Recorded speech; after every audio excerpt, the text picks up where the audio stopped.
Hello friends, नमस्कार। Doctor Rajiv Hingorani, गैस्ट्रोनॉट clinic, Kandivali, Mumbai से। Liver cirrhosis में कॉम्प्लिकेशंस क्या क्या हो सकते हैं, कई बार पेशेंट जानना चाहते हैं कि लिवर सिरोसिस आखिर है क्या। तो उसके बारे में आज हम जानकारी देंगे। जब लिवर क्रॉनिकली यानी कि लंबे समय से डैमेज चलता रहता है अंदर, तो आगे चल के क्रॉनिक लिवर डिजीज होती है, जिसे हम सिरोसिस ऑफ लिवर कहते हैं आम भाषा में। तो सिरोसिस यानी कि advance liver disease, chronic liver disease, यानी कि लिवर डैमेज चलता आ रहा है कुछ समय से, एटलीस्ट 6-8 महीने के ऊपर हो गया है। ऐसा नहीं कि 2 दिन में क्रॉनिक लिवर डिजीज होगा। जो अक्यूट प्रॉब्लम्स है, जल्दी होते हैं, उसे acute liver failure, acute liver injury ऐसा कहते हैं। क्रॉनिक वाले यानी कि 6 महीने के ऊपर का डैमेज लिवर में चल रहा है, भले आपको पता चले ना चले, डॉक्टर को आइडिया आ जाती है कि हाँ, ये 6 महीने के ऊपर का बीमारी है। क्रॉनिक लिवर डिजीज यानी कि सिरोसिस में कॉम्प्लिकेशंस जब होते हैं, तो पहले तो रिलेटिव्स कहते हैं कि कौन से स्टेज पे है सिरोसिस। तो दोस्तों 4 स्टेज होते हैं। पहला स्टेज जिसमें ना पेट में पानी भरता है, ना ही फूड पाइप के आसपास, स्टमक के आसपास वेन्स बनते हैं। तो फूड पाइप, स्टमक के आसपास जब वेन्स बनने लगे तो वो हो जाता है स्टेज बी, ए से बी में चला जाता है।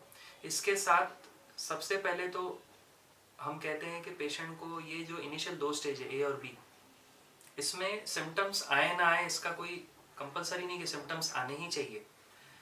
लेकिन जब स्टेज सी पे आती है बात कि पेट में पानी भरना शुरू हो, तब पेशेंट को थोड़ा आइडिया आता है कि यूरिन आउटपुट कम हो रहा है, पैर में थोड़ा सूजन आ रहा है, पेट फूलते जा रहा है, ये कम नहीं हो रहा है, ये बढ़ते जा रहा है। तो फिर पेशेंट्स कहते हैं कि नहीं, हमें ध्यान में आ गया, कुछ तो गड़बड़ है। फिर चाहे पीलिया हो ना हो आँखों में, ब्लड टेस्ट में और सारी चीज़ों में लिवर सिरोसिस वगैरह पिकअप हो सकता है। स्टेज सी। और डी जो स्टेज है, सी वाला जो पानी भर गया, डी यानी कि पानी भी भरा है पेशेंट के पेट में और वो वेन्स भी जाम है, जो इसोफेगस यानी कि फूड पाइप और स्टमक के आसपास है। तो ये 4th हो गया। अब ये स्टेज 4 ऐसा कैंसर का नहीं है। स्टेज 4 वो वर्ड आपको स्टेज 4 बोल दिया, एडवांस बोल दिया, नहीं। कैंसर एक अलग चीज़ है। मैं सिर्फ सिरोसिस की बात कर रहा हूँ, ABCD स्टेजेस। इनिशियल स्टेजेस जो होता है जिसमें ना पानी भरे, ना ही कुछ ड्राउजीनेस हो, ना ही कुछ फूड पाइप के वेन्स हो, ना ही कुछ यूरिन आउटपुट अफेक्ट हो, या कोई और कॉम्प्लिकेशंस नहीं हो, इनिशियल होता है, उसे कहते हैं कॉम्पेंसेटेड स्टेज ऑफ सिरोसिस। यानी कि ये सारी चीज़ें नहीं हुई है, लिवर ठीक ठाक काम कर रहा है, अच्छा तो नहीं है, चला रहा है, काम चलाओ सिचुएशन बोलते हैं ना, काम चल रहा है, पेशेंट को दिक्कतें इतनी नहीं आ रही है, बट अंदर से डिजीज तो है। Compensated cirrhosis.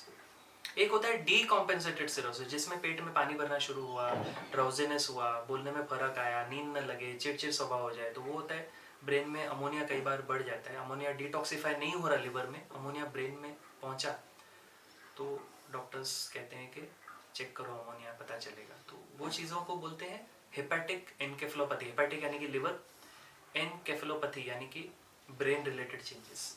ऐसा नहीं कि ब्रेन में ही गड़बड़ हो गई, नहीं, ये सब केमिकल चेंजेस है, इसकी वजह से पेशेंट में बिहेवियरल चेंजेस आते हैं, इरिटेबिलिटी आती है, lack of altered sleep pattern disturb होता है, रात को नहीं सोते, दिन को ज़्यादा सोते हैं, सब चीज़ें। तो ये डिकॉम्पेंसेशन ऑफ सिरोसिस हो गया। डिकॉम्पेंसेशन यानी कि एक्स्ट्रा गड़बड़ हो गई, सिरोसिस का कॉम्प्लिकेशन हो गया। अब वो क्यों हुआ? वो सिरोसिस अपने आप अगर बढ़ता है तो कॉम्प्लिकेशन करता है। हेपेटिक एनकेफेलोपैथी, असाइटिस यानी पेट में पानी भरना, यूरिन आउटपुट ड्रॉप होना, ठीक है, पैर में सूजन आना, किडनी भी कई बार असर पड़ता है, तो हेपेटोरिनल सिंड्रोम, ब्लीडिंग होता है वो वेन्स में से, तो ब्लड वॉमिटिंग या black stool, blood in stool, ये सारी चीज़ें हो सकती है। इनको डिकॉम्पेंसेशंस ऑफ सिरोसिस कहते हैं। इन केसेस में ज़्यादा केयर लेना पड़ता है। अगर आपके लिवर गैस्ट्रो स्पेशलिस्ट समझते हैं ज़रूरी, तो आपको लिवर ट्रांसप्लांट भी सजेस्ट कर सकते हैं, जिसमें लिवर ट्रांसप्लांटेशन के बाद जो ये लिवर है वो निकाल देते हैं सर्जन्स, और एक मृत व्यक्ति का या तो जीवित व्यक्ति का लिवर, जीवित व्यक्ति का है तो पार्ट ऑफ द लिवर,